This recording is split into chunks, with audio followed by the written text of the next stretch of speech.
বিসমিল্লাহির রহমানির রহিম। আমরা যারা অনলাইনের মাধ্যমে গণিত শিখতে বসেছি প্রত্যেককে আমার আন্তরিক সালাম ও শুভেচ্ছা। আসসালামু আলাইকুম ওয়া রাহমাতুল্লাহ ওয়া বারাকাতুহু। আমরা আজকে যে ধারাবাহিক ক্লাস যোগজীকরণ বা সমাকলন তার সপ্তম লেকচারে প্রবেশ করতেছি। তো আমি গত ক্লাসে 5টা নিয়ম শেষ করেছি, যদিও আমার অঙ্কের সংখ্যা কম কিন্তু ক্লাসের গুরুত্ব অনেক বেশি ছিল। আমি 5টি নিয়মের মাধ্যমে অনেকগুলো অঙ্ক নিয়ে এসেছি। আজকেও আমার চেষ্টা থাকবে প্রত্যেক নিয়মের উপর 1-2টা অঙ্ক করে আমি বেশ কিছু অঙ্ক আলোচনা করব। প্রথমে আমি কাজ শুরু করতেছি। আমি আমার পিডিএফ কপির গত ক্লাসে আমি নিয়ম 10 পর্যন্ত এসেছি, আজকে নিয়ম 11তে যাচ্ছি। নিয়ম 11তে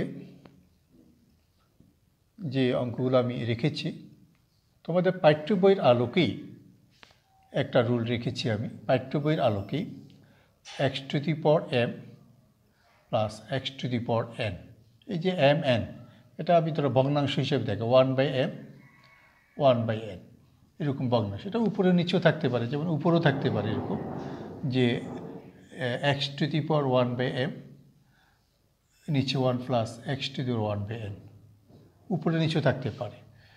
অর্থাৎ আমি বইয়ের কিছু অঙ্ক পেয়েছি যে অঙ্কগুলোতে এক্সের বিভিন্ন ঘাত বিজোড় হিসাবে ভগ্নাংশ হিসাবে থাকে।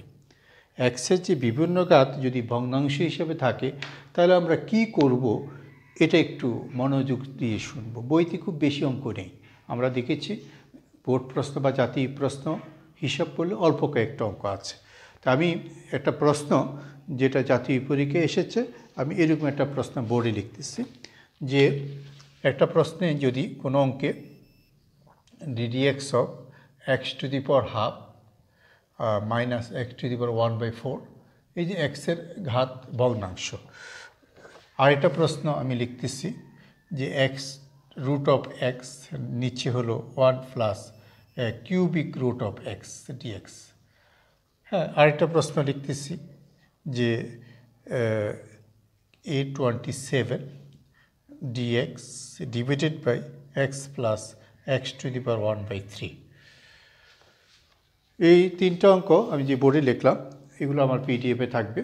তো আমি প্রতিটা অঙ্কে এক্সের মূলত ঘাতটাকে ভগ্নাংশ দেখাচ্ছি। এই এক্সের ঘাতটা যদি ভগ্নাংশ হয় তাহলে আমরা কি করব, এটাই হলো আমার মূল তথ্য। এই তথ্যটা মুখস্থ রাখতে হবে। যদি একটা থাকে, যেমন এখানে এক্সের ঘাত 1/3 একটা ভগ্নাংশ, তাহলে এই অঙ্কতে আমাদের একটা সুবিধা আছে। আমি এখানে এক্সকে এমনভাবেই ধরবো যাতে ভগ্নাংশ ঘাতটাকে মুক্ত করতে হয়। তাহলে একটা থাকলে একটু সুবিধা আছে, আমি এটা পরে কথাটা বলতেছি। যদি 2টা থাকে, এখন উপরে √x অর্থাৎ এক্সের সূচক ½ নিচে এক্সের সূচক হলো 1/3। এখানে একটা এক্সের সূচক ½ আর এটা হলো 1/4। যদি এরকম এক্সের ঘাত উপরে নিচে বা পাশাপাশি ভগ্নাংশ যদি 2টা থাকে তাহলে এই ভগ্নাংশের হরগুলোর লসাগু নিশ্চিত করব। এই ভগ্নাংশের হর অর্থাৎ আমি এখানে যে উদাহরণ দিয়েছি হর হলো m ও n এর লসাগু করব। m ও n এর লসাগু বের করব, বের করে ওই লসাগু সমান আমরা লিখব, ধরি ওই লসাগু x = z⁴ লসাগু। আবার কথাটা বলছি যে কোনো অঙ্কে যদি এক্সের ঘাত ভগ্নাংশ থাকে তাহলে এক্সের যে ভগ্নাংশের হর আছে হরগুলোর লসাগু করব। অতঃপর x = z⁴ লসাগু ধরব। এই হলো আমার নিয়ম। তা আমি প্রথম যে অঙ্কটা ½ এবং 1/4, হাফের হর 2 আর 1/4 এর হর হলো 4, 2 এবং 4, তাহলে 2 এবং 4 এর লসাগু হলো 4। তাহলে আমি ধরি এই অঙ্কের ক্ষেত্রে x = z⁴। তাহলে কি ধরবো, এটা হলো প্রথম মুখ্য। অর্থাৎ এক্সকে আমরা এমনভাবে ধরব যাতে করে মানটা বসানোর পর অঙ্কের মধ্যে কোনো ভগ্নাংশ সূচক না থাকে, এটা হলো মূল লক্ষ্য। যেমন আমার এখানে আরেকটা অঙ্ক, এক্সের ঘাত আছে হাফ, এক্সের ঘাত হলো 1/3, অর্থাৎ একটার এক্সের সূচক হাফ অর্থাৎ হর 2, আরেকটা সূচক 1/3 অর্থাৎ হর 3। তাহলে ভগ্নাংশের হর একটা হলো 2 আর একটা হলো 3, তাহলে 2 এবং 3-র লসাগু হলো 6। তাহলে আমি এই অঙ্কের ক্ষেত্রে ধরি x = z⁴। এরপরে নিচে আরেকটা অঙ্ক আমি যেটা লিখছি, এক্সের সূচক একটা 1 আর একটা হলো 1/3, তাহলে ভগ্নাংশের মাত্র একটা, এই ক্ষেত্রে আর লসাগু বের করার কোনো দরকার নেই। ভগ্নাংশের হর হলো শুধু 3, 3-র লসাগু তো শুধু 3, তাহলে আমি এখানে এই অঙ্কের ক্ষেত্রে ধরি x = z⁵। তাহলে আমার ধরার ব্যাপারটা এই নিয়মের মধ্যে মুখ্য, যদি ধরতে ঠিক মতো পারো তাহলে তোমার অঙ্ক লাইন মতো হয়ে যাবে। তা আমি এই অঙ্কটা একটু শুরু করি। যে অঙ্কটা আমি প্রথমে লিখলাম, এখানে অন্তরীকরণ করলে হবে dx 4z³ dz, তাহলে উভয় দিকে অন্তরীকরণ করে মানটা বসাই দিচ্ছি। তাহলে dx এর মান হলো 4z³ dz, আর নিচে x এর মান হলো z⁴ two the power half, আবার x এর মান হলো z⁴ টু দি পাওয়ার 1/4। তাহলে এখানে লক্ষ্য করে দেখো, উপরে আসছে z³ আর 4টা ধ্রুবক বাইরে নিয়ে যাব dz, আর নিচে আসছে z² - z, 4 কাটা যায়, এখানে হাফ 2 কাটা যায়, z একটা কমন যায় এখন। তাহলে z একটা কমন নিলে উপরে z-এর সাথে কাটাকাটি করলে নিচে থাকে z-1। তাহলে আমরা গত ক্লাসে নিয়ম 10 যখন পড়ানো হয়েছিল তখন একটা কথা বলেছিলাম, যদি কোনো অঙ্কের হরের ঘাত অপেক্ষা লবের ঘাত বড় হয় তাহলে ভাগ করিতে হইবে। তাহলে আমরা এখন এই অঙ্কটা যেখানে এসেছি, এখন আমরা এটাকে ভাগ করব। তাই ভাগ করার কৌশল হলো, আমি হরকে লক্ষ্য রেখে উৎপাদক করব। তাহলে আমি দেখতেছি z² আছে, z² -1 দিলেই তো এটা উৎপাদক যোগ্য হয়। তাহলে আমি উপরে একটা -1 দিয়ে +1 দিলাম, তাহলে 4। এবার z² -1কে উৎপাদক করলে z+1 × z-1, আর নিচে z-1টা লিখে দিলাম, আর +1 দিয়ে 1/z-1টা আলাদা করে দিলাম, পুরোটা একটা ব্র্যাকেটে দিয়ে dz দিলাম। তাহলে এখানে দেখা যায় একটা z-1 কাটা যায়, তাহলে প্রথম অংশে আসে z+1 আর দ্বিতীয় অংশে আসে 1/z-1। তাহলে এখানে লক্ষ্য করে দেখো, আমার এই অঙ্কটা প্রত্যেকটা অংশ আলাদা আলাদা ইন্টিগ্রেশন যোগ্য। তাহলে আমি যদি প্রথমে এখানে জেডকে ইন্টিগ্রেশন করি তাহলে হয় z²/2, আর 1কে ইন্টিগ্রেশন করলে হবে z, আর 1/z-1কে ইন্টিগ্রেশন করলে ln of z-1। তা আমার ইন্টিগ্রেশন যেহেতু শেষ, আমি +c দিব, এরপরে জেডের মানটা বসাবো। আমি যে জেড ধরছি, জেড মূলত এখানে হলো z হলো x⁴, এই জেডের মানটা এখানে বসাই দিলেই আমার কাঙ্ক্ষিত রেজাল্টটা আসবে। নিয়ম অঙ্ককে সহজ করে। তুমি যদি নিয়মটা ধরতে না পারো তাহলে অঙ্কটা জটিল হবে। তাহলে আমার এখানে আমি একটা অঙ্ক মোটামুটি যেভাবে বললাম সেভাবে যদি তোমরা ভিডিওটা বুঝো তাহলে তোমরা এই ধরনের যে কোনো অঙ্ক করতে পারবে। হ্যাঁ, এই রকম অঙ্ক বইতে খুব বেশি দেয় নেই, এটা আমাদের জন্য সুবিধা হয়েছে। আমি এই নিয়মে থেকে আরেকটা অঙ্ক করি, যেটা আমাদের নির্দিষ্ট সমাকলন হিসাবে ডান পাশে লিখছি, ওইটা একটু করি। এই অঙ্কটা আমার পিডিএফে বাড়ি কাজের মধ্যে আছে, তাহলে আমি অঙ্কটা একটু করি।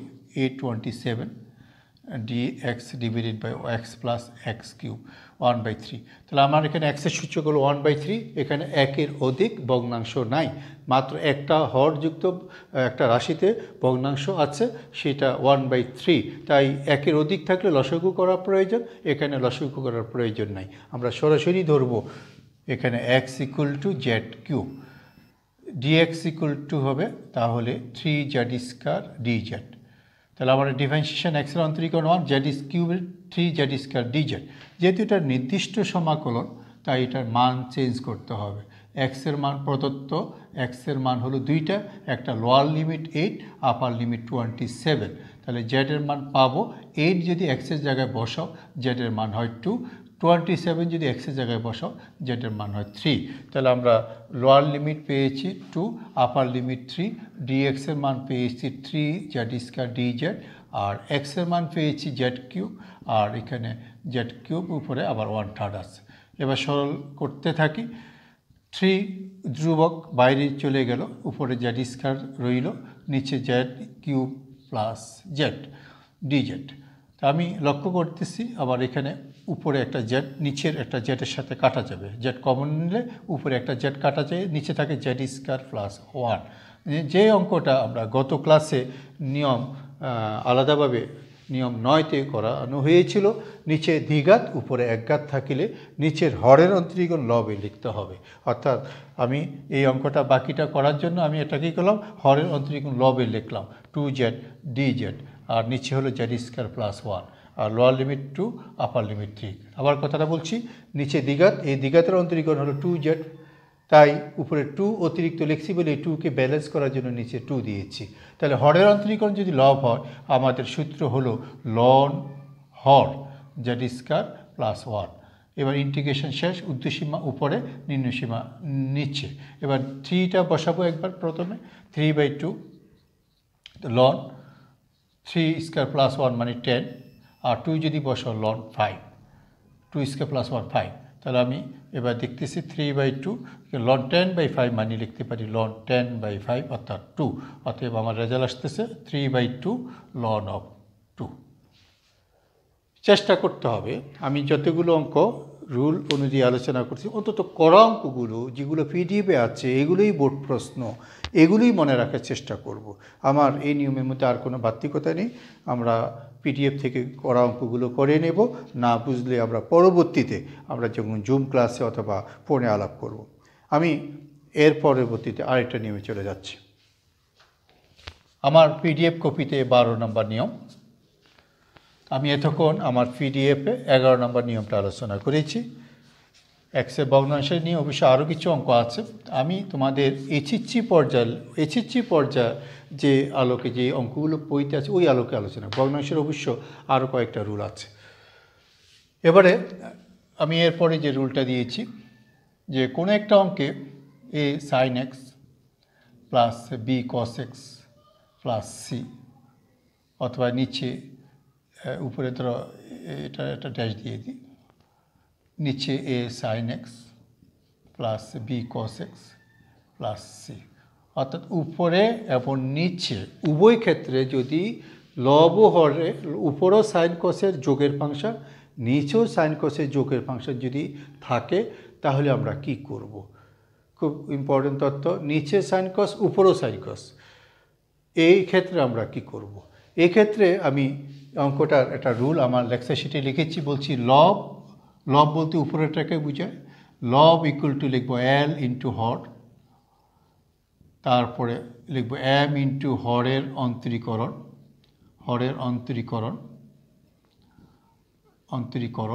তারপরে যোগ এন।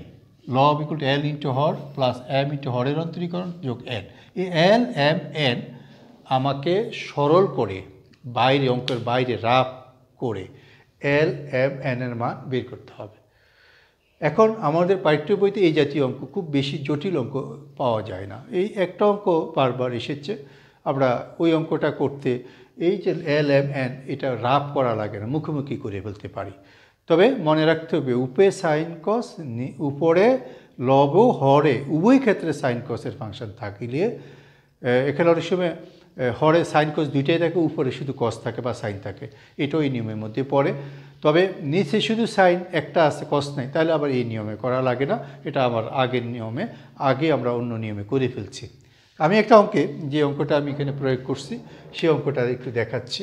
এই অঙ্কটা যদি বইতে এটা 1 + 10x হিসাবে আসছে, বইতে আছে এটা 1 + 10x, তাহলে অ্যাকচুয়ালি যদি এটা 10x দেখা যায়, অঙ্কটা 10xকে আমরা ভেঙে যদি লিখি তাহলে sin x by cos x হয়, লসাগু করে লিখলে cos x উপরে চলে যায় আর নিচে হয় cos x plus sin x। তা আমি যে রুলটার কথা বলছি ওই রুলটা cos x by cos x plus sin x। এখানে এ বি সি বা A B prime C prime এগুলো এখানে নাই, না থাকলে আমার অঙ্ক একটু ছোটো হয়, সহজ হয়। যদি এখানে এ বি সি পাশে কোনো সংখ্যা থাকে অঙ্ক একটু বড় হয়, তবে নিয়ম মাফিক হয়। তা আমি এখন যে রুলটা এখন ডান পাশে লিখছি ওই রুলটা এখন প্রয়োগ করব। বিশেষ করে আমি লিখব লব। এই লব তো হলো কসকে লিখব না, আমি লিখব এল ইন্টু হর। হর বলতে বুঝায় কস এক্স প্লাস সাইন এক্স। তারপরে লিখব এম ইন্টু হরের অন্তরক। হরের অন্তরক বলতে কসের অন্তরীকরণ মাইনাস সাইন এক্স, তারপরে সাইনের অন্তরীকরণ হলো কস এক্স, আর যোগ এন। আমি কিন্তু বোঝানোর জন্য এটা এই লাইনটা লিখছি, তোমরা একটু লক্ষ্য করবে। তা আমি হর আগে লিখেছি, একটু গ্যাপ দিয়ে হরের অন্তরীকরণ লিখেছি। এখানে এল এম এন কত দিলে আমার পূর্বের কস এক্স থাকে, অর্থাৎ আমি এখন এটা একটু মুছিয়ে দিলাম, এমকে মুছিয়ে দিলাম, এনকে মুছিয়ে দিলাম। এখানে এখানে এখানে কত দিলে আমার এই কস এক্স ঠিক থাকবে। আমি যদি কিছুই না দিই তাহলে দেখো সাইন সাইন কাটা যায়, কস এক্স আর কস এক্স যোগ করলে 2 cos x হয়। আসলে আমার কস আছে মাত্র একটা, তার মানে একটা হাফ দিলেই আমার ব্যালেন্স হয়ে যায়। হাফ কস হলে কস এক্স। তাহলে আমি এই অঙ্কটা ক্যালকুলেশন করার জন্য আলাদা এই তথ্য দিয়ে বাইরে কোনো রাফ করি নেই, কারণ অঙ্কটা মুখোমুখি করা যাচ্ছে। তাই এখন অঙ্কের ভিতরে কি ঘটছে এটা কিন্তু রুল থেকে ঘটছে। কেউ যদি রুলটা না জানে তাহলে এই লাইনটা সে কখনো লিখতে পারবে না। প্রথমে হর লিখতে হবে, একটু গ্যাপ দিয়ে হরের অন্তরীকরণ লিখতে হবে, মাঝখানে কত দিলে এখানে সংখ্যা কত দিলে পূর্বের কস এক্স ঠিক থাকবে সেটা আমাকে একটু চিন্তা করলেই আমি পেয়ে যাব। এবার আমি হরকে আলাদা করতেছি, এই হরের নিচে হর আলাদা করতেছি। তাহলে half cos X plus sine X, নিচে cos X plus sine X, দেখো এটা কাটা যায়, যোগ আবার বাকিটা half integration minus sine x plus cos X divided by sine x plus cos X dx. তাহলে আবার এখানে এটা তো কাটাই যাবে, ইচ্ছে করলে এটাকে একবারে লিখতে পারতাম, কাটাকাটি করে কত 1 লিখতে পারতাম। তাহলে হাফটা একদম বাইরে নিয়ে যাই, হাফটা বাইরে নিয়ে গেলাম। তো 1 ইন্টিগ্রেশন হলো এক্স। আর এটা অঙ্কের হরের অন্তরীকরণ যেহেতু লব, আমি পূর্বে একটা সূত্র এসেছে, কোনো অঙ্কের হরের অন্তরীকরণ যদি লব তাহলে লড হর। এটা আজকে না, আমরা বেশ কয়েকটা অঙ্কতে এটা ইউজ করছি। তাহলে হর sine x plus cos x. তাহলে এই ধরনের অঙ্ক পাঠ্য বইতে খুব তেমন একটা বেশি নাই। আমি একটা অঙ্কেই দিয়েছি বা কাজ হিসাবে 1 প্লাস কট এক্স। আর আমরা যে অঙ্ক বানাইতে পারবো না তা না, আমরা কিন্তু অসংখ্য অঙ্ক বানাইতে পারবো। এই তথ্যভিত্তিক অনেক অঙ্ক বানানো যাবে, কিন্তু অঙ্কগুলো আমরা যদি নিজের মতো করে বানাই অঙ্কগুলো একটু ক্যালকুলেশন বড় হয়। তাই পাঠ্য বইতে লেখকরা এই নিয়মের অঙ্ক খুব বেশি এটা দেয়নি। তাই আমরা যে অঙ্কটা এসেছে ঠিক সেই অঙ্কটার কাছাকাছি আরেকটা অঙ্ক করে রাখবো, তাইলেই হবে 1 প্লাস কট এক্স। ওই একইভাবে করব, নিয়ম মাফিক এটার মতোই মিলে যাবে। তা আমি নিয়ম ভারতে যতটুকু বলেছি ইনশাল্লাহ এতটুকু তোমরা যদি কাজ করে মনে রাখো তাহলেই চলবে। আমি চলে যাচ্ছি নিয়ম 13-তে। নিয়ম 13-তে চলে যাচ্ছি এবার। নিয়ম 13, এখানেও আমরা একটা বিশেষ আকৃতির অঙ্কের উপরে কাজ করব। নিয়ম 13-তে পাঠ্য বইতে এসএসসি পর্যায়ের বইতে এই ধরনের বেশ কিছু অঙ্ক পাওয়া গেছে। সেটা হলো A plus B cos square x, তারপরে dx, A plus B sine square x, তারপর integration dx, A plus B sine x square x যোগ সি কস স্কয়ার এক্স। এখানে একটা জিনিস লক্ষণীয় যে নিচের হরে সাইন স্কয়ার অথবা কস স্কয়ার অথবা সাইন স্কয়ার কস স্কয়ার উভয়ই থাকতে পারে, সাথে এ বি সি সব থাকতে পারে, কিন্তু উপরে কিছু থাকবে না। আমরা কিন্তু আগে একটা অঙ্ক এরকম পেয়েছি, নিচে সাইন স্কয়ার বা কস স্কয়ার নিয়ে আমরা করেছি একটা অঙ্ক, তবে সেক্ষেত্রে উপরে ডিএক্সের পাশে সাইন বা কস এক্স ছিল। আর এখানে আমার লক্ষণীয় যে এখানে শুধু নিচে আছে সাইন স্কয়ার অথবা কস স্কয়ার অথবা উভয়। তাহলে কোনো অঙ্কে যদি আমরা এই 3 ফর্মের কোনো অঙ্ক দেখি তাহলে আমরা এটা একটা সহজ পদ্ধতির অঙ্কটা করতে পারি যদি আমরা নিয়মটা মুখস্থ রাখি। এই ক্ষেত্রে অঙ্কগুলোর রুল হলো এই 3 ধরনের অঙ্ক যদি থাকে আমরা প্রথমে লব ও হরকে কস স্কয়ার এক্স দ্বারা ভাগ করব। কস স্কয়ার এক্স দ্বারা ভাগ করার পর একটু সরল করব, করার পর tan x কে জেড ধরবো। অর্থাৎ আমি কথাটা লিখতেছি একটু, এত থাকলে লব হরকে কস স্কয়ার এক্স দ্বারা ভাগ করতে হবে। অতঃপর সরল করে tan x = z ধরতে হবে। খুব ইম্পর্টেন্ট তথ্য এই অঙ্কের জন্য। এখন একজন ছাত্র বা ছাত্রী সে এই রুলটা ভুলে গেছে, সেক্ষেত্রে সে ঝামেলায় পড়ে যাবে। তাহলে সাইন ও কসের বর্গ রাশি নিচে থাকবে, উপরে না। যদি এরকম সাইন স্কয়ার অথবা কস স্কয়ার অথবা উভয়ই কোনো অঙ্কে যদি থাকে, তা আমরা অঙ্কের লব হরকে কস স্কয়ার এক্স দ্বারা ভাগ করিব, অতঃপর একটু সরল হবে, সরল করার পর tan x কে জেড ধরবো। তা আমরা একটা অঙ্ক মাধ্যমে এটা দেখি কি আসে। ধরো আমি ইচ্ছা মতো একটা অঙ্ক নিচ্ছি, আবার 2 + 3 cos স্কয়ার এক্স আমি ইচ্ছা মতোই নিলাম, কোনো চিন্তা ভাবনা না করে। তাহলে এখন আমি কি করব, লব হরকে cos স্কয়ার এক্স দ্বারা ভাগ করব। লব হরকে যদি আমি cos স্কয়ার এক্স দ্বারা ভাগ করি, উপরে হবে cos স্কয়ার এক্স dx, নিচে হবে 2 + 3 2 নিচে cos স্কয়ার আসবে 2/cos স্কয়ার এক্স, আর এখানে হবে 3। তাহলে উপরে cos স্কয়ারকে লিখতে পারি আমি sec স্কয়ার এক্স, আর নিচেও লিখতে পারি sec স্কয়ার এক্স। এখানে আমি নিয়মের মধ্যে লিখছি tan x কে জেড ধরতে হবে।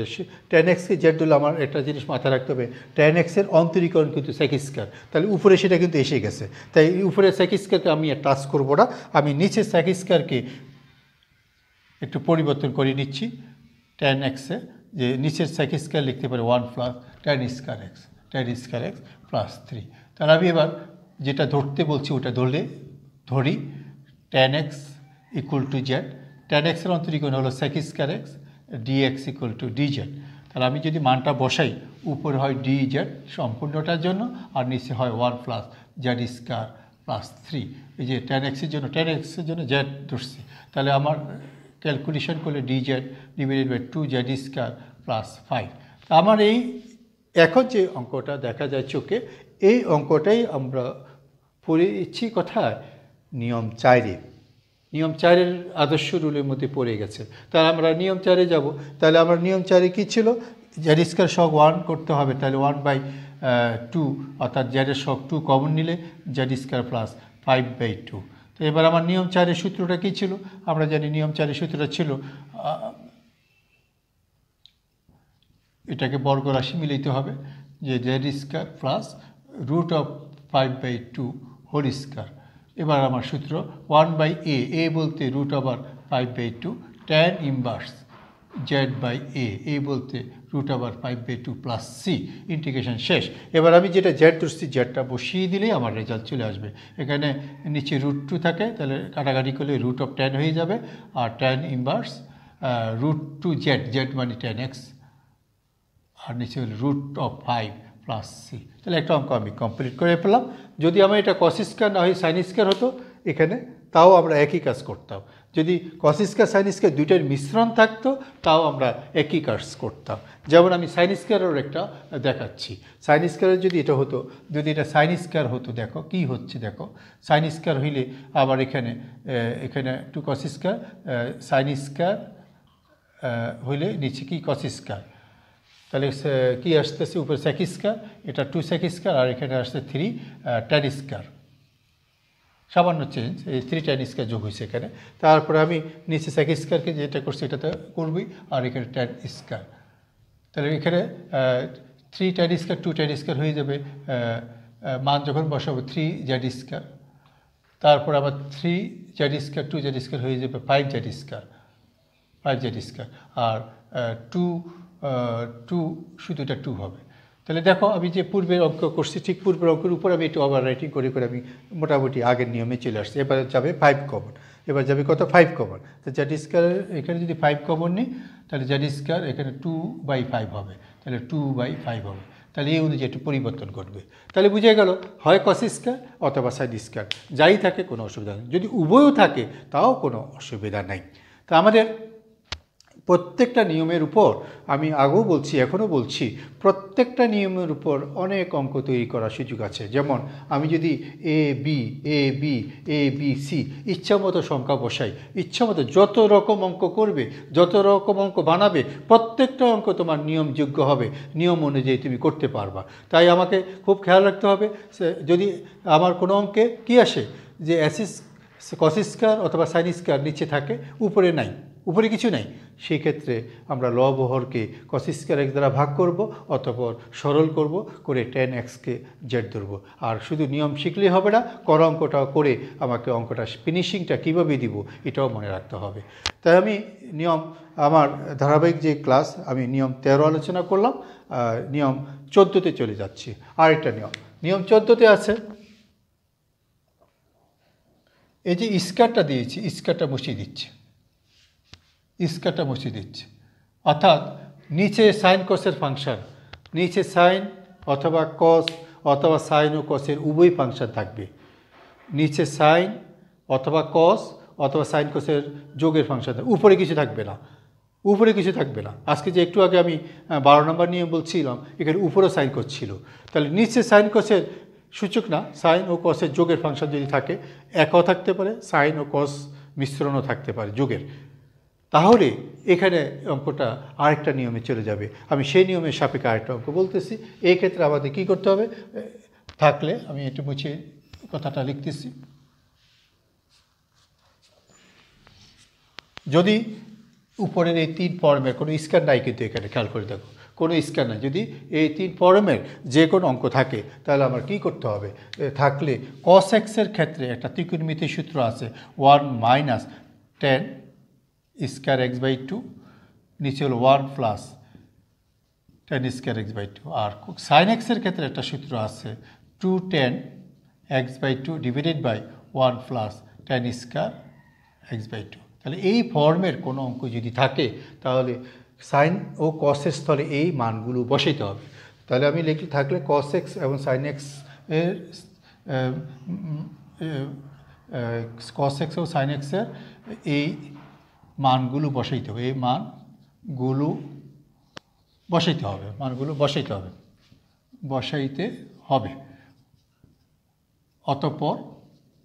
অতঃপর সরল করে tan x by 2 equal to Z ধরতে হবে।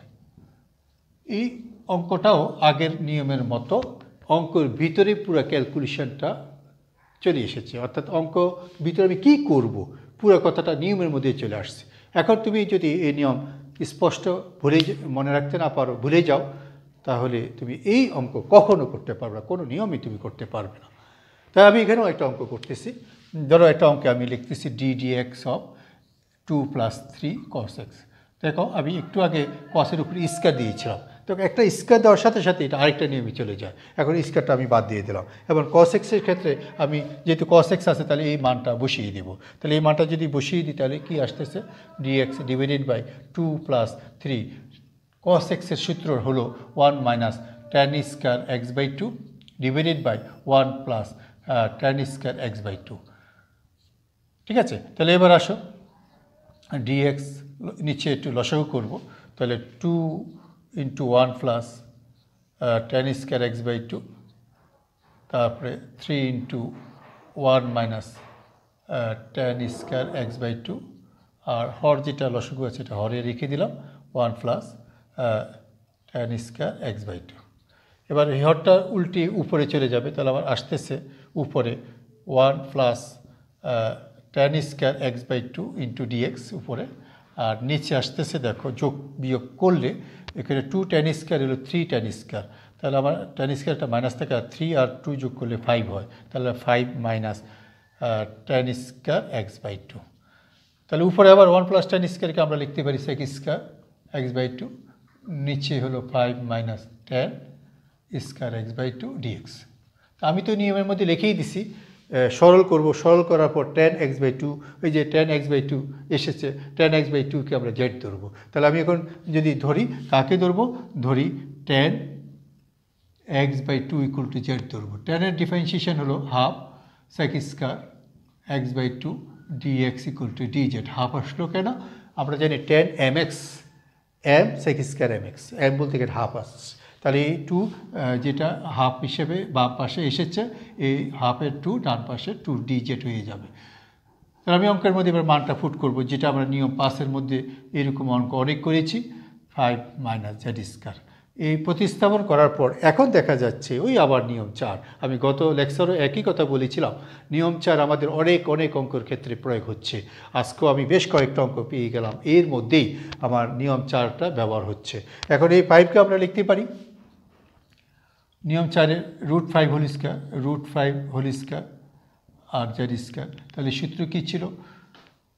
1/2a, a বলতে √5, লন অফ √5 প্লাস z, নিচে হলো √5 - z প্লাস c। এবার জেডের মানটা আমরা যা ধরেছি এখানে বসিয়ে দিব, আমার কাঙ্ক্ষিত রেজাল্টটা চলে আসবে। তাহলে আমি আরেকটা গুরুত্বপূর্ণ অঙ্ক করলাম। এই অঙ্কটা আমি কী দিয়ে শুরু করছিলাম? কত দিয়ে? 2 + 3 cos x দিয়ে। এখন 2 + cos x না দিয়ে যদি আমরা করি 2 + sin x, যদি আমি এখানে 3 sin x দিই, তাহলে 3 sin x দিলে আমার চেঞ্জ কত আসবে? এখন sin x এর সূত্র আমার আছে, আমি sin x এর সূত্র বসাবো। sin x এর সূত্র দেখো আমার উপরে আসতেছে, sin x হলো 2 tan x/2। এবার আমি এটাকে সরল করব, তাহলে সরল করলে এখানে এটা আসবে, তাহলে এখানে আসবে 3 × 6, এখানে আসবে 3 × 6 tan x/2, তাহলে এখানে 3 × 2 tan x/2। তারপরে লাইনে আসতেছে এটা উল্টে আগের মতো হয়ে গেল, তাহলে এখানে আমি যোগ বিয়োগ করলে আসতেছে 2 tan স্কয়ার x, তাহলে এখানে একটু চেঞ্জ হয়ে যাচ্ছে, দেখো 2 tan স্কয়ার x/2, কেমনে? এই 2 দিয়ে গুণ করলাম, তারপরে হলো 6 tan x/2, তারপরে আসছে একটা ধ্রুবক +2, এই তো +2। তাহলে আমি দেখো যদি sin x থাকে আমার একটু চেঞ্জ হয়ে গেল, তাহলে উপরে আমার আগের মতোই আসছে, নিচের একটু জায়গা চেঞ্জ হয়েছে, আমি নিচেরটা মুছে নিলাম। 1 + tan স্কয়ার মানে sec স্কয়ার, আর এখানে দেখো এটা 2 কমন নেওয়া যায়, আমি 2টা কমন নিয়ে এটা বাইরে 2 নিয়ে গেলাম, tan square x/2 + 3 tan x/2, তারপরে আসলো +1। এখন আমি কাকে ধরবো? ওই যে আগে লিখছি যেটা, এটাকে ধরবো, tan x/2 এটা ধরে আমি যখন মানটা বসাবো, তাহলে হাফ উপরে আসতেছে আমার কত? উপরে আসতেছে কত? dz। এই যে এটার জন্য হাফ হলো dz, হাফ নিয়ে নিই, হাফ অফ এত হলো dz, আর নিচে হবে z স্কয়ার + 3z + 1। এই নিয়মটা আমরা গত ক্লাসে পড়িয়েছিলাম, তোমরা যারা ধারাবাহিক ক্লাস করছো তোমরা দেখো, গত ক্লাসে আমি এটা নিয়ম 8-এ পড়াইছি। নিচে দ্বিঘাত মধ্যপদ আছে, নিচে দ্বিঘাত মধ্যপদ থাকলে আমি একটা নিয়ম শিখেছি যে x + হাফ অফ x এর সহগ হোল স্কয়ার, তারপর আমরা ব্যালেন্স করব। তাহলে আমার এর পরের লাইনে আমরা কি করতে পারি? গত ক্লাসের নিয়মটা প্রয়োগ করতে পারি, কি সেটা? z + হাফ অফ x এর সহগ, তাহলে এখানে z এর সহগ হলো 3, তাহলে 3/2, তাহলে আমার এখানে আসতেছে 3/2 আসতেছে 3/2 হোল স্কয়ার, এই যে 3/2, অতঃপর ব্যালেন্স করব। এখানে ব্যালেন্সটা অতিরিক্ত হলো, এই 9/4টা অতিরিক্ত, 3/2 বর্গ 9/4। তাহলে এবার আমরা নির্দিষ্ট সূত্র পেয়ে গেলাম, এই সূত্রটা স্কুলে আমি রেজাল্টটা পেয়ে যাব। প্রত্যেকটা অঙ্কেই পূর্বের একটা নিয়ম না পারলে পরের অঙ্কটা পারা যাবে না। এই জন্য ইন্টিগ্রেশন অনেকের কাছে কঠিন হয়ে যায়, যে সে একটা নিয়ম শিখছে, পূর্বে একটা নিয়ম না শিখে কেন পরের অঙ্কটা পারে না। আমরা দেখেছি যারা বই সিরিয়ালে অঙ্ক করতেছে, নিয়ম ধরে অঙ্ক শিখতেছে না, তারা কিন্তু অনেক ব্যাঘাতেই পড়ে যাচ্ছে। তাই আমার একটা উপদেশ থাকবে, তোমরা অবশ্যই এগুলো নিয়ম ধরে করবা। তা আমি একটা করলাম sin x দিয়ে, একটা করলাম cos x দিয়ে, আবার সাইন কস দুইটাও থাকতে পারে। আমরা সাইন কস দুইটাও যদি থাকে, আমরা সাইন কস উভয় সূত্র ইউজ করে একইভাবে অগ্রসর হবো। তাহলে এখানে ফিনিশিং নিয়ম 4-এও হইতে পারে, ফিনিশিং নিয়ম 8-ও হইতে পারে। আমরা যারা নিয়ম 8 পড়েছি, নিয়ম 8-এর মধ্যেও একই ঘটনা ঘটছে, নিয়ম 4-এর পুনরাবৃত্তি ঘটছে আমরা গত ক্লাস। তাই গত ক্লাসে যারা আমরা পড়ি নাই, আমরা আজকের ক্লাস বুঝবো না। এই জন্য প্রত্যেকটা ক্লাস সিরিয়ালি, মানে তুমি 10 নম্বর ভিডিও দেখবা, 8 নম্বর 9 নম্বর ভিডিও দেখো হবে না। প্রত্যেকটা মানে আমি স্টেপ বাই স্টেপ, আমরা একটা স্টেপ বাই স্টেপ উঠেছি, একটা স্টেপ বাদ দিয়ে আরেক স্টেপে যাওয়া যাবে না। তাই এখানে ইন্টিগ্রেশনের ব্যাপারে অতি সতর্ক থাকতে হবে। পূর্বের নিয়ম না পড়ে পরের নিয়ম করা যাবে না, পূর্বের নিয়মের ধারণা স্পষ্ট না হলে পরের নিয়মের ধারণা স্পষ্ট হবে না। তাই তোমাদের আমার অবশ্যই অঙ্ক বেশি নয়, অঙ্ক একের অধিক দুই বা তিনটা অঙ্ক আমরা করব প্রতি নিয়ম থেকে, কিন্তু আমরা অঙ্ক কম করব, কিন্তু নিয়মটা ধরে রাখার চেষ্টা করব। আমি আজকে আরেকটা নিয়ম করে আমি শেষ করে দিব।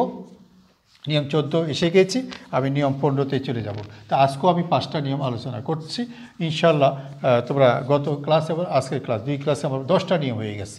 অঙ্ক সংখ্যা কম, কিন্তু অনেক আলোচনা হয়ে গেছে। তাহলে আমরা আজকে সর্বশেষ নিয়ম, পঞ্চম নিয়ম, অর্থাৎ আমার লেকচার শিটে পিডিএফে 15তম রুলটা। তো এই 15তম রুলটা একটু আমি যদি খেয়াল করি, আমি একটা একটা অঙ্ক নিচ্ছি, a plus B E to the power K X.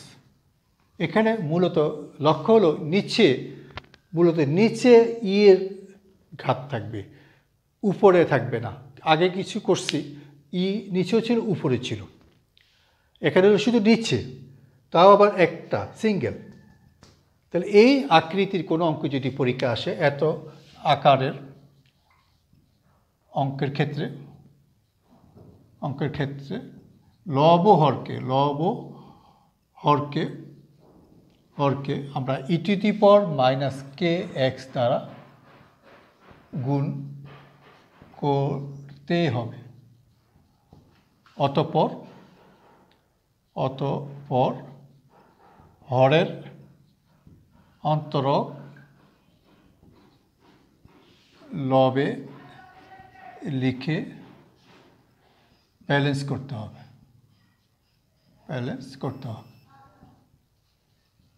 এখানে অনেক সময় হরকে জেড ধরেও করা যায়, আমি ব্যালেন্স করতে হবে। এখানে সূত্রটা মূলত এটাই ইউজ হবে। আমরা যখনই বলবো কোনো অঙ্কের হরের অন্তরক লবে লিখতে হবে, তাহলে মনে রাখবা সূত্রটা এইটাই ইউজ হবে, লন অফ হর। অর্থাৎ অঙ্কটা আমরা এই সূত্রেই ফিনিশিং দিব, হরের অন্তরক লব লিখব। তবে শুরুতে একটা কাজ করে নিতে হবে। এই লাইনটা, যে লাইনটা আমি শুরুতে লিখে দিলাম, এই লাইনটা যদি তুমি ভুলে যাও তাহলে তুমি আর পারবে না। যেমন আমি একটা অঙ্কের মাধ্যমে দেখাচ্ছি। অসংখ্য অঙ্ক, আমি তো আগেই বলছি অসংখ্য অঙ্ক তৈরি করা যায়। আমি ইচ্ছামতো একটা অঙ্ক লিখলাম, ই টু দি পাওয়ার 5x, ইচ্ছামতো লিখছি, কোনো পাঠ্যবইতে এটা পাবে না তুমি, ইচ্ছামতো একটা অঙ্ক লিখলাম। তাহলে আমার নিয়ম অনুযায়ী আমাকে লব হরে কী করতে হবে, ই to the power minus 5x দ্বারা গুণ করতে হবে লব হরে। তো ই to the power minus 5x দ্বারা গুণ করার পর দেখো কী ঘটে, 3 ই টু দি পাওয়ার 5x। তাহলে এবার লব হর এটা গুণ করার কারণে উপরেটাই থাকবে, আর নিচে গুণ করলে হয় 2 into e to the power minus 5x plus 3, কারণ e to the power minus 5 e to the power 5x গুণ করলে এটা ই টু দি পাওয়ার 0 হয়, তাই এখানে 1 হয়ে যায়। তাহলে আমি এরপরে লিখছি অতঃপর হরের অন্তরক লবে লিখে ব্যালেন্স করতে হবে। হরের অন্তরক লবে লিখে ব্যালেন্স করতে হবে। তাহলে আমি এবার লিখতেছি, হরের অন্তরীকরণ যদি লবে লিখি, ই to the power minus 5x এর অন্তরীকরণ হলো -5, যা 2 এর সাথে গুণ হয়ে যাবে -10 ই to the power minus 5x। অর্থাৎ আমি হরের অন্তরীকরণটা লবে লিখছি, খেয়াল করে দেখো, এই হরের অন্তরীকরণ করে দেখো, e to the power mx minus mটা, অর্থাৎ -5টা 2 এর সাথে গুণ হবে, 5 2 10 হবে। তাই হরের অন্তরীকরণ লবে লিখছি। -10 তো আগের ধাপে ছিল না, তো আগের ধাপে যেহেতু -10 ছিল না, তাহলে আমি এই -10কে সরানোর জন্য -1/10 দিয়ে ব্যালেন্স করব। তাহলে -1/10, তাহলে হরের অন্তরীকরণ লব হলে লন হর 2 E to the power minus 5x plus 3, শেষ। ওই যে এই সূত্র দিয়ে হরের অন্তরীকরণ লব হয়েছে বলে লন অফ হর। তাহলে এই অঙ্কগুলো যেহেতু জটিল করেই দেওয়া হোক না কেন, আমি যদি অঙ্কটা চিনি তাহলে আমার অঙ্কটা জটিলতা লাগবে না, যদি অঙ্ক না চিনি তাহলে জটিলতা লাগবে। ধরো আমি এখানে উল্টাটা যদি দিতাম, নিচে যদি ই to the power minus 5x দিতাম, এই যে -5x দিতাম, যদি মাইনাস দিতাম তাহলে আমি গুণ করতাম ই টু দি পাওয়ার 5x দিয়ে, ই টু দি পাওয়ার 5x দিয়ে গুণ, যদি মাইনাস থাকতো তাহলে e to the power 5x দিয়ে গুণ করতাম। সেক্ষেত্রে এখানে ই টু দি পাওয়ার 5x থাকতো, আর এটা গুণ করলে ই টু দি পাওয়ার 5x থাকতো, আর এটা কিন্তু আবার 3 হতো। তাহলে এবার হরের অন্তরীকরণ লব করলে মাইনাসটা আর আসে না, যেহেতু আমি মাইনাসটা সরিয়ে দিয়েছি। তাহলে এখানে মাইনাসটা থাকে না, তাহলে আবার এখানে মাইনাসটা থাকে না, তাহলে আবার এই মাইনাসটা থাকে না। তাহলে খুব নজর দিয়ে বুঝে না পড়লে আমি অঙ্ক বুঝবো না। তাহলে কোনো অঙ্কে যদি ই to the power K x থাকে উপরে না শুধু দিচ্ছে, তাহলে আমরা লব হরকে e to the power minus k x দ্বারা গুণ করে আমরা হরের অন্তরীকরণ লবে লিখব, অথবা হরকে অন্তরীকরণ লবে হলেই আমরা সরাসরি সূত্র পেয়ে যাব। যেমন আমার এই অঙ্কটা যে আমি এই নিয়মটা যে করলাম, বইতে মাত্র একটা অঙ্ক আছে, মাত্র একটা অঙ্ক। কি সেটা আছে হলো 1/e two the power x plus 1, বইতে আছে শুধু একটা অঙ্ক। এখন আমি বলতে পারি একটা অঙ্কের জন্য স্যার এতগুলো নিয়মটা শিখেলেন, এটাই পড়া। একটা অঙ্কটা সৃজনশীল পদ্ধতিতে যারা আমরা পড়তেছি, সৃজনশীল পদ্ধতির অর্থই হলো প্রশ্ন পরিবর্তন করে দেওয়া হবে। তাহলে এই অঙ্কটা যদি আমরা করি, এই মাত্র যে নিয়মটা বললাম, তাহলে e to the power minus x দ্বারা গুণ করব উপরে এবং নিচে, নিয়ম অনুযায়ী e to the power x plus 1 dx. তাহলে দেখো e to the power minus x দ্বারা গুণ করার কারণে নিচে হয়ে গেল 1 plus e to the power minus x. তাহলে এবার আবার সে আগের নিয়মে হরের অন্তরীকরণ আমি লবে লিখব। তাহলে হরের অন্তরীকরণ লবে লিখে এখন তো আর আসতেছে না, কি আসতেছে কেন, এটা মাইনাস এক্স আছে। এই হরের অন্তরীকরণ উপরে লিখলে এখানে একটা মাইনাস আসে, তো এই মাইনাসকে ব্যালেন্স করে একটা মাইনাস দেওয়া লাগবে, একটা মাইনাস দেওয়া লাগবে। তাহলে এখানে হরের অন্তরীকরণ লব একটা -1 আসে, তাহলে মাইনাসটা বাড়িয়ে দিলাম। তাহলে হরের অন্তরীকরণ লব হয়েছে বিধা আমি লিখবো লড অফ হর। তাহলে Lord of Har E to the power minus x plus 1। এই তো তাহলে নিয়ম 15 একদম বেশি অঙ্ক নাই পাঠ্য বইতে, আমি বললাম একটা বা দুটো অঙ্ক থাকতে পারে বড় জোর। তা আমরা নিয়ম 15তেও আমরা দেখলাম যে বেশি অঙ্ক নেই। তা আজকে 11 থেকে নিয়ম 15 পর্যন্ত আমি যদি প্রত্যেকটা নিয়ম ভালোভাবে বুঝি এবং আমার পিডিএফে করা অঙ্কগুলো করি, এবং উচিত অন্তত পিডিএফে যে 4-5টা অঙ্ক আমি দিয়েছি করে বা বাড়ির কাজ, এই অঙ্কগুলো যদি সুন্দর করে নোট করি, তাহলে আমরা আশা করতে পারি পরবর্তীতে আমি মেন বই ধরে অঙ্ক যখন করব, আমার প্রথম কাজ হলো একটা ইন্টিগ্রেশনের প্রশ্নটা দেখে আমি আগে নিশ্চিত করা উচিত অঙ্কটা কোন নিয়মে আমি করব। এখন কেউ যদি বলো যে স্যার আমি তো নিয়ম মনে রাখতে পারতেছি না, তাহলে তার ক্ষেত্রে অঙ্ক করা সম্ভব না। তাই আমাদের এখানে উচিত আমরা যদি নিয়মটাকে বুঝতে চেষ্টা করি, নিয়মটা যদি আমরা ভালো করে বুঝি, ইনশাল্লাহ আমরা নিয়ম মাফিক অঙ্কটা শেষ করতে পারবো। ঠিক আছে, তাহলে আমি আজকে আমার ক্লাস এখানে শেষ করতেছি। তোমরা প্রত্যেকেই ভালো থাকো, সুস্থ থাকো, এই কামনা রেখেই আজকের ক্লাস থেকে বিদায় নিচ্ছি। খোদা হাফেজ।